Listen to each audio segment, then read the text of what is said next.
Yo, what's up, everybody? It's your boy Anthony Hudson, and it's my turn to give you one of the best upcoming football podcasts out here. You heard? We back here in my home setting, man. We got the equipment finally. We got the camera right here that I'm looking at. We finally got the podcast equipment and everything. Everything looking cool, man. Everything looking swell.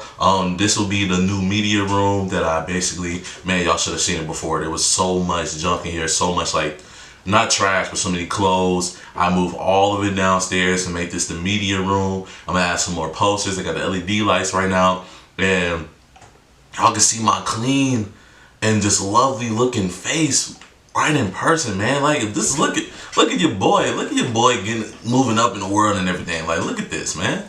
We made this. I made this brick by brick. Now let me stop. But man, this amazing. I'm just excited. So this podcast episode, normally, we break down the statistics and everything. But this right here, man, we're just gonna give a little quick story. I feel like that'd be better for my content anyway, because I talk too much about statistics and everything, which is cool. But like, if I want to get more of an audience out there, I need to talk and break down more stories. And I have plenty of football stories that I can talk about. Plenty of football stories that I talk about for sure. But as far as that, let's go ahead and get into it. So this past weekend, right, we went to Detroit, me and my mom, right?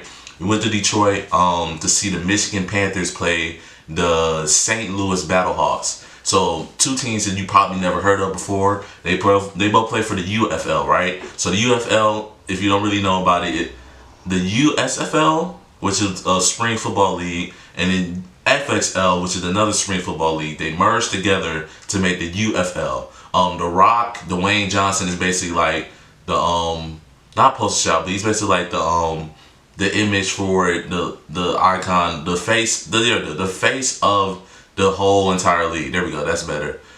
He's basically the face of the whole entire league, and they merged together. They had to drop some teams, right? So the USFL had 8 teams, the FSL had 8 teams.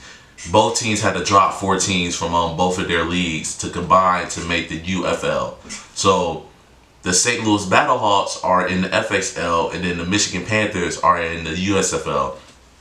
And basically, when the tickets dropped, I got them instantly. When the tickets dropped for the Michigan Panthers versus St. Louis Battlehawks game, I instantly got them, instantaneously. I think they were $50, so it was decent. And then row one, $50, go to Detroit, which is 4 hours, which it wasn't really that bad of a drive or anything like that. But at the same time, your boy was sleeping the whole entire time, so I really can't say too much. My mom was driving there and back, but we got to Detroit, right? Detroit is a very older looking city. I gotta say, props to Chicago. Chicago is just beautiful. Like when I look at other cities, like Atlanta and Chicago are just beautiful cities as far as that. Because when I look at other cities, they look good, but they just look older. I don't know how to describe it.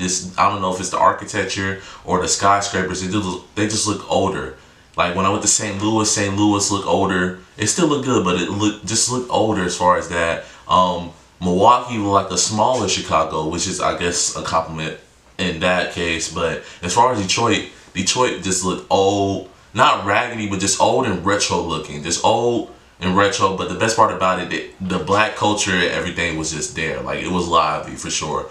Moment I walked in, you can see different paintings and stuff on the buildings as far as that. You can see black people. I love that. I love seeing black people in cities and stuff like that, still striving, still trying to build their businesses. I went to the grocery store, and there was this black owned business. I bought some collard greens, some macaroni and cheese and stuff like that from them, because they were selling different foods. I ended up taking a picture of them. You might see it on my Facebook. I'm gonna try to post it. But yeah, I love seeing stuff like that. But as far as Detroit, man, like I said, it was just an older, retro-looking city, but the vibes are still great. The vibes are still great. There were some, I'm not gonna lie, there were some pretty stubborn people there.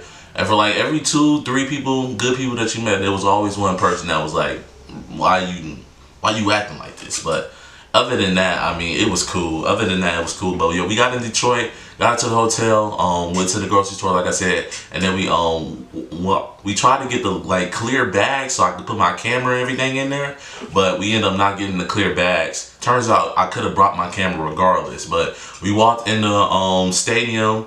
Ford Field is beautiful, by the way. I played it so many times. Played in the stadium so many times on Madden over the years, and it's always looked beautiful on Madden, and it is just gorgeous in real life. Like, it's like, it reminds me of Lucas Oil Stadium. I've never been to Lucas Oil Stadium before. I can't really say that, but it's got the same feeling. It's not like a beautiful architecture type stadium like Mercedes-Benz stadiums in Atlanta. It's more of just not retro, but like it's just a football field. It's just there for football, like 100%. Like, it just got that football feeling, and just the aura behind it is just clean. The aura behind it is just like, I'm ready to watch a football game, 100%. Nothing else. Like, no concert, none of that. Just straight football. And I loved it the moment I walked in. But you walked in, the best part about it is they have this little like Mercedes-Benz Stadium got it too, where you walk in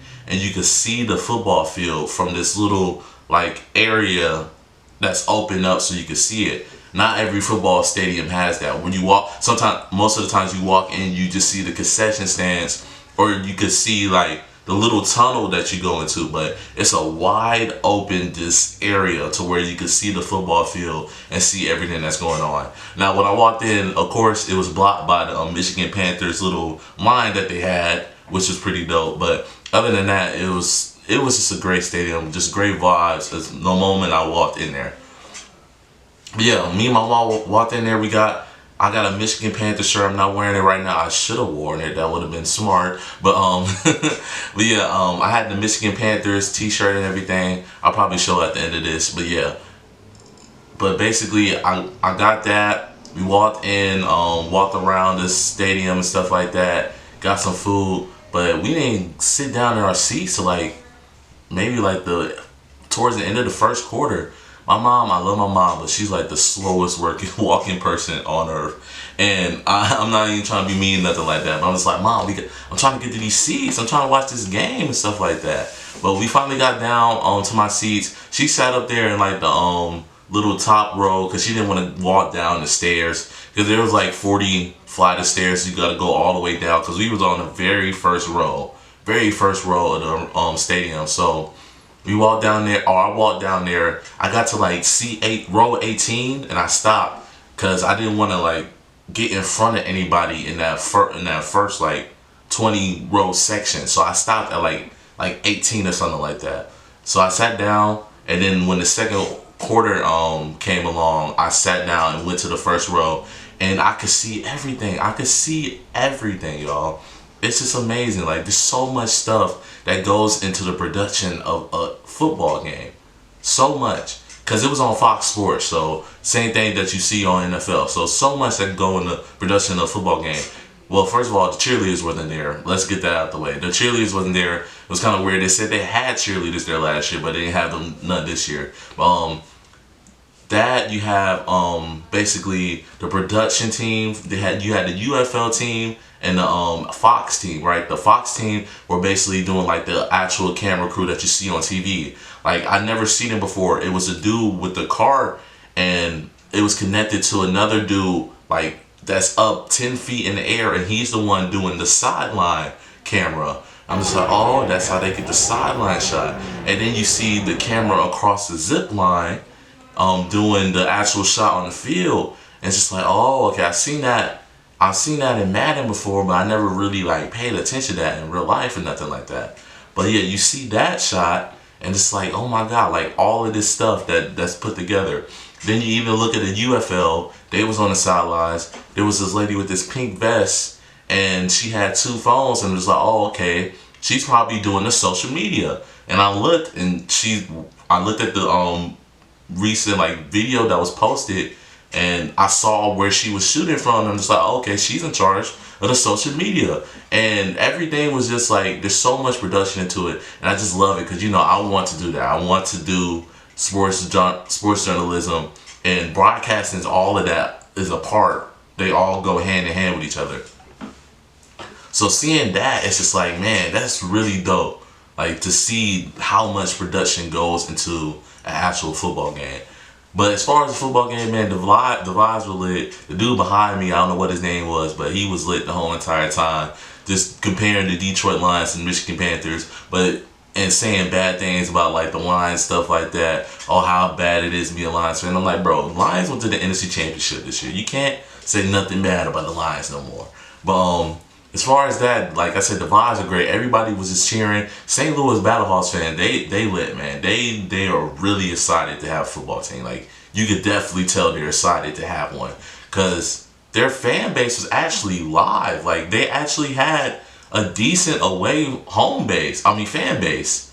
And I'm just like, wow, like, they travel really good.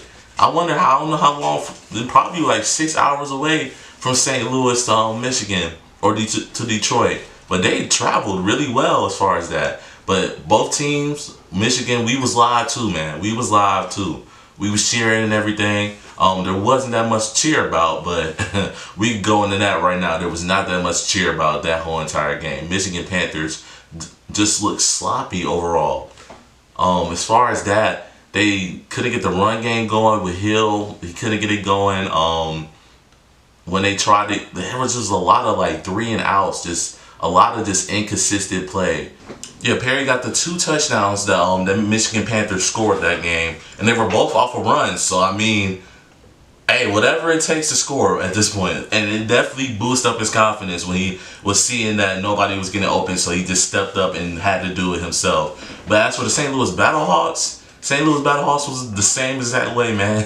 Same exact way. They just could not get anything going. But it's week 1. I mean, I definitely understand it as far as that. Both defenses play well. Number 95, I don't know his name, to be honest with you, but number 95 for the Michigan Panthers, he played really well. 55, the defensive tackle for the Michigan Panthers as well. He was basically disrupting the offense as far as that. They both played really well that game. Number 55 and number 95. And then you look at, Harrison, number 88 for the St. Louis Battlehawks. He's huge. That dude is huge.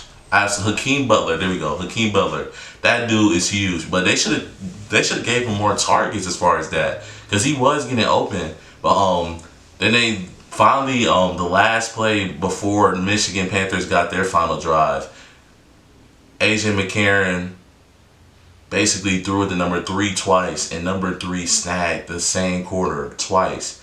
Threw it up, and I saw it. The DB was lacking, and the wide receiver got up, snagged them, wasn't in bounds and everything. I think it was only like 3rd or 4th down, and I'm just like, man, that's not good. This is 3rd or 4th down. Like, you need this to win the game, to basically win the game and seal it. And then he throws it up again on the fade, snagged them, stiffed on him on the ground, and then scored. I'm like, bro, come on now. Like, that's embarrassing. But Michigan got the ball back. Didn't really even do too much. I think they got to like the 50-yard line, and they started lining up for the kicker. I'm thinking they're just going to throw a Hail Mary because it's the UFL. Only kicker that I know is making 60 yards is destroying, and he's not on the Michigan Panthers, right? He kicked him. He was kicking like 40, 50-yarders in halftime, right? And he was nailing them, right? But 63 yards? I'm like, no way. No way they were about to kick a 63-yarder. He nailed it. Like, absolutely looked beautiful. Absolutely beautiful kick. Looked better than some NFL kickers, honestly. They iced him, though.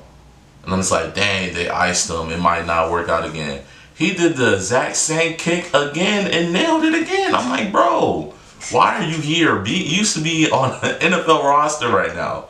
Like, for real, because that kicker deserved MVP. Michigan won by a point. Literally a point. Ended up being a great game as far as that. Very low scoring game. Not that much action until the very end, but I was excited to be there. I was excited to be in Detroit. Decided to just be around football fans that these are like real diehard football fans, because Michigan already winning everything. Michigan already got the Detroit Lions that went to the NFC Championship. Already got Michigan that just won the Natty, and now they're going to Michigan Panthers games. I mean, like, you already got everything. These are true football fans that want to see football every single day, and I just love it, man. I'm gonna keep. Hopefully, I get to go to some more games embrace that environment and just overall just share more stories like this with y'all. So make sure y'all follow me on Instagram and TikTok at DIMT Podcast. Make sure y'all look at my content as far as that. And thank you for listening, man. Peace.